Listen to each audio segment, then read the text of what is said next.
Kwa niaba ya wenzangu ambao niko nao hapa na kwa niaba ya serikali, ninaomba tuwapongeze sana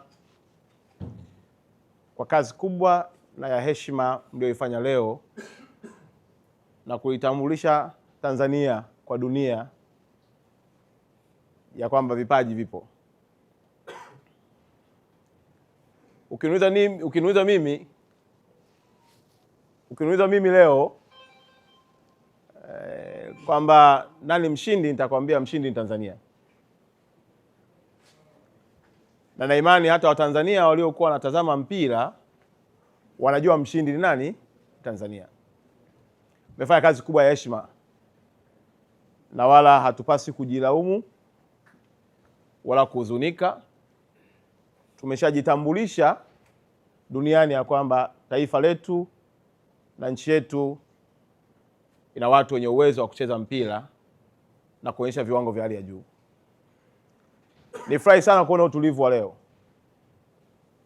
kwa sababu pressure iliyokuwa pale uwanjani sio pressure ya kawaida, lakini utulivu mliokuwa nao umeongeza uwezo na maturity yenu kuonekana kwa jamii ya kwamba hawa sio timu ya kawaida. Huko mtaani wako natamba, nyinyi 5.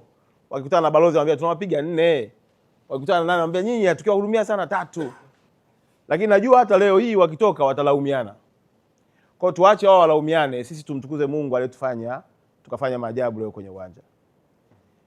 Jambo la tatu, nafahamu ya kwamba baada ya ratiba hizi kuna ratiba zitaanza za watu kurudi Tanzania na wengine mnacheza kwenye klabu zenu.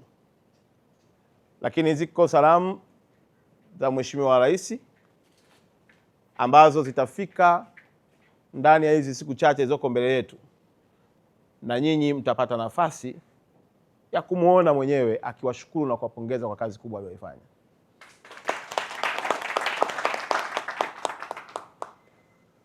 Mheshimiwa Rais kupitia kwa waziri wetu mkuu jana amesikia maelekezo yake na shauku yake, na alitamani leo tushinde ili yeye atoe zawadi yake, lakini ameniambia nije niwaambie ya kwamba nyinyi ni mashujaa wake na anataka akutane na nyinyi awapongeze yeye mwenyewe binafsi.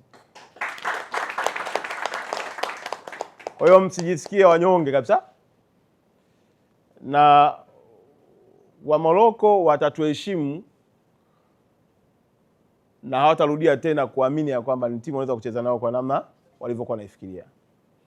Kwa mimi tutawasiliana na rais wetu wa TFF. Bahati nzuri tuko na balozi Dr. Dau hapa, tuko na kaka yangu ambaye ni mbobezi kabisa wa michezo na waziri wetu mstaafu kaka yangu Ndumbaru na mbunge, lakini pia balozi wetu wa hapa, kiongozi wetu wa kambi. Kwa ufupi ni kwamba mmetupa heshima.